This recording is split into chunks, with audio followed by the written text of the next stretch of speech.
Sa video nga na ito guys, nabenta na yung bike ko. Sa murang halaga nga lang pero pwede na. Kailangan ko rin kasi mag-ipon ngayong bakasyon. At kinahaponan nga ay bumuhos yung malakas na ulan. Di namin akalain na ganito kalakas yung ulan ng hapon. Kaya todo limas ako ng tubig sa amin. At ito yung mga nangyari ngayong araw. At grabe talaga yung baha sa amin. Hello guys, ngayong araw nga guys ay naibenta ko nitong bike ko. Natanggal ko na ngayon dalawang gulong niya kasi pinapatanggal ng buyer natin. Para daw sa pag-pick up ay hindi na mahirapan yung rider. Tapos natanggal ko na yung back sa gulong kaya itong harapan naman ay tinatanggal ko. Nahirapan nga ako dito magtanggal sa unahan kasi ang hirap talaga tanggalin. Medyo luma na kasi yung lock niya kaya mahirap tanggalin. Pero all goods naman siya guys. Konting recover lang to, okay na to. Babalik ulit to sa dating ganda niya. Ilang minuto ko nga rin tinanggal to yung gulong sa unahan. Lost thread na ata kasi yung lock kaya ang hirap tanggalin niya.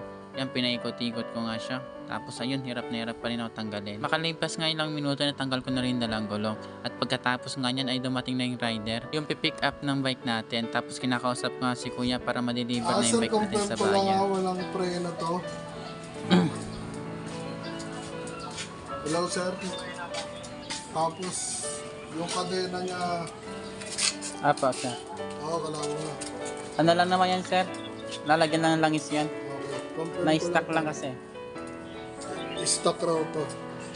Pagkatapos nga namin mag-usap ay detali na ni kuya yung bike dun sa motor niya. At kumuha na rin na ng panali para matali na yung bike natin kasi si kuya ay walang panali at wala din siyang tape. Kaya yun, tinulungan ko rin si kuya magtali ng bike. Medyo nagalangan nga si kuya sa panali natin kasi istro lang yung panali natin. Wala daw kasing tape si kuya kaya yun naghanap ako ng mga panali. At nag-usap nga kami ni kuya about sa bike kasi 2 years din sa akin yan yung bike na yan. Tapos may bebenta ko lang ng mura pero gusto na rin yung guys para maipon ako kasi marapit na rin yung pasukan. Naging part din kasi ng buhay ko to at nakatulong din sa akin. Ganun talaga ang buhay, hindi naman lahat ng bagay ay permanent sa atin. At dito, tinulungan ko na si kuya magawak ng bike kasi hindi niya daw matali ng maayos. Medyo malaki kasi yung bike ko kaya dapat itali ng maayos para hindi mahulog.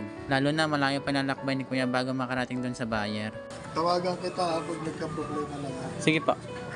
At dito nga guys ay paalis na rin si kuya. Nag-usap nga rin kami about sa bike. Kung may problema daw itatawagan niya ako. Pero palagay ko naman guys wala na magiging problema. At tapos siyang guys paalis na si kuya. At paalam nga sa munting bike ko at alagaan ka sana ng buyer. Sana rin makadating si kuya dun sa buyer ng ligtas at maayos. At nung hapon na nga guys ay di namin inaasahan na bubuhos talaga yung malakas na ulan. Kaya ito guys ang daming tulo sa bahay namin. At bumaa nga sa loob ng bahay namin guys kaya todo linis kami dyan. Sa sobrang daming tulo ng bahay namin ay lumalawa na talaga yung sahig namin. At si mama nga nag-aayos ng mga damit para hindi na matuluan. Ayan nga guys ang daming tulo talaga ng bahay namin. Hindi mo alam kung anong unahin mo guys dito. At buti nga guys ay hapon nangyari to. Kung gabi to ay hindi talaga kami makakatulog ng maayos guys. Ang dami kasing problema dito sa tinatira namin kaya no choice pa rin kami kaya nag-stay pa rin kami dito.